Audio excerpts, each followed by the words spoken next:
Reacher. Why does everyone want to fight him? Amazon Prime hit the nail on the head with its new series Reacher. It was an incredibly accurate representation of the intelligent and principled investigator, and casting Alan Ritchson finally depicted him as the mountain of a man that Lee Child described in his books.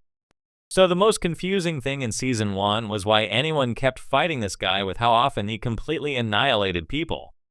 Jack Reacher grew up in a military family shown through the World War II medal he carries, and that led him to an armed forces career of his own. He became a military police officer, receiving multiple promotions and medals for his meritorious work. Reacher was even put in charge of his own special investigations unit. But after leaving the military, he became a drifter who wandered the United States solving whatever crimes wandered into his path. Naturally, these situations included plenty of fighting. The books describe Reacher as an incredibly large man who strikes a huge, imposing figure. He's both fast and agile, not to mention having years of extensive combat training from the military that helped him build a brutal but efficient fighting style. The physical description fits actor Alan Ritchson almost perfectly. Reacher's showrunner Nick Santora praised how he put in hours of work to get the pilot's disturbingly awesome prison brawl sequence exactly right, and before that he was briefly a Quayman. As such, it didn't make a lot of sense that people kept wanting to fight him throughout the first season of Reacher. Groups and individuals were constantly trying to beat the man up, if not kill him. Sometimes it was nameless thugs that Reacher dispatched with shocking efficiency and skill in a matter of moments. Other times he was taking on people with their own military training. He demolished them all, and yet everyone he encountered thought they could get the upper hand on him. KJ Kleiner, the season's main villain, even tried to take Reacher on by himself at one point, despite being half Reacher's size, and without the combat experience or training to handle him. That didn't turn out well for KJ, the same way that it went badly for everyone else who'd come before him.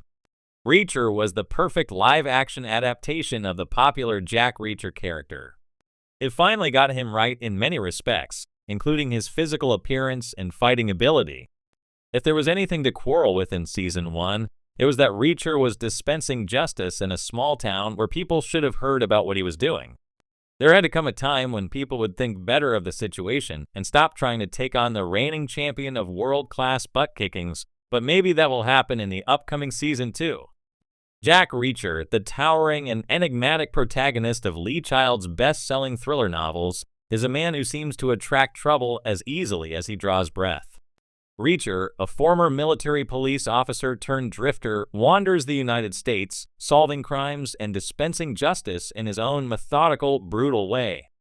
But there's a recurring theme in his life that often stands out to readers and viewers alike. Nearly everyone Reacher encounters seems to want to fight him. Whether it's a gang of thugs in a dingy bar or corrupt law enforcement officers with a chip on their shoulders, Reacher is rarely far from a brawl. So why is it that everyone seems eager to test their mettle against him? One of the primary reasons lies in Reacher's physical presence.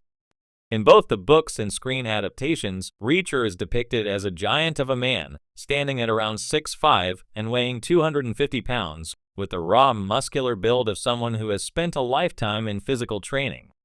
His size alone acts like a magnet for confrontation. In many environments, people react to such an imposing figure with a sense of challenge or intimidation. For some, particularly those who are insecure or out to prove something, taking down the biggest man in the room becomes an irresistible temptation. This is especially true in rough, lawless settings, the back alley bars, rundown towns, or criminal underworlds where Reacher frequently finds himself. His mere presence seems to provoke a test of dominance. But it's not just about Reacher's size. His demeanor plays an equally important role. Reacher is stoic, calm, and almost unnervingly composed. He rarely speaks more than necessary, and when he does, it's in a flat, controlled tone that betrays little emotion. This kind of confidence can be infuriating to the wrong kind of person. In many of the confrontations Reacher faces, it's clear that his calm exterior is seen as arrogance or a challenge. People want to break through that impenetrable facade to rattle the man who seems unshakable. However, what they fail to realize is that Reacher's calm is born from absolute certainty in his ability to handle any situation. He has nothing to prove, which makes him even more dangerous. Another key reason people seem to always want to fight Reacher is his moral code. Despite his drifter lifestyle and often detached attitude, Reacher is a man of principle. He lives by a strict, albeit personal, sense of justice. He doesn't seek out conflict, but when he sees injustice, especially when it involves the vulnerable or the innocent, he steps in without hesitation. This sense of right and wrong frequently puts him at odds with corrupt authorities, criminal organizations, and bullies who are used to getting their way.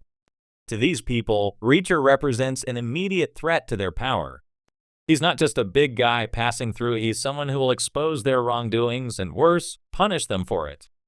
In their eyes, the only way to protect their dominance is to eliminate Reacher, and that often means resorting to violence. There's also an element of underestimation at play.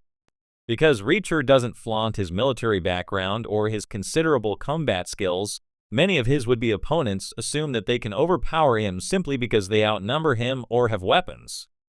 Reacher often walks into fights where he's seemingly outmatched against multiple attackers, often armed with guns, knives, or other weapons, yet he routinely emerges victorious. The surprise factor is crucial here. Those who think they can intimidate Reacher with bravado or numbers quickly find themselves outclassed by his ruthless efficiency in combat. Trained in hand-to-hand combat and familiar with violence from years in the military, Reacher fights with a pragmatic, no-nonsense approach that leaves no room for mistakes. His experience and lethal focus give him a decisive edge, no matter the odds. On a deeper, more psychological level, Reacher embodies a kind of old-school, frontier justice. He's a modern-day cowboy in a world that has largely moved past the idea of individuals taking the law into their own hands. For many of the criminals and thugs he encounters, Reacher's unyielding sense of justice, combined with his lack of any permanent home, family, or ties, makes him a wild card. They don't understand him, and in many cases, that fear of the unknown manifests as aggression. They want to fight him because, deep down, they're afraid of him. Not just of his physical power, but of what he represents. A world where might and right are intertwined, where justice is served not by the system, but by a man who can't be controlled or bought. In conclusion, everyone seems to want to fight Jack Reacher because of a potent combination of factors.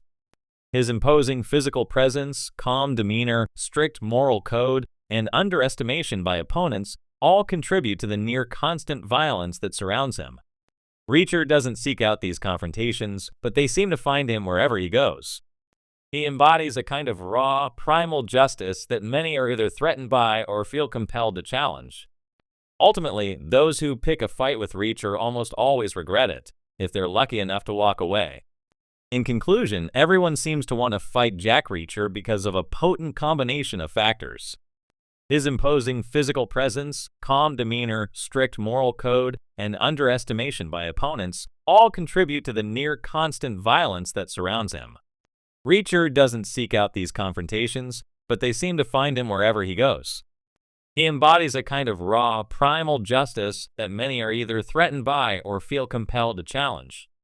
Ultimately, those who pick a fight with Reacher almost always regret it, if they're lucky enough to walk away. Ultimately, those who pick a fight with Reacher almost always regret it, if they're lucky enough to walk away.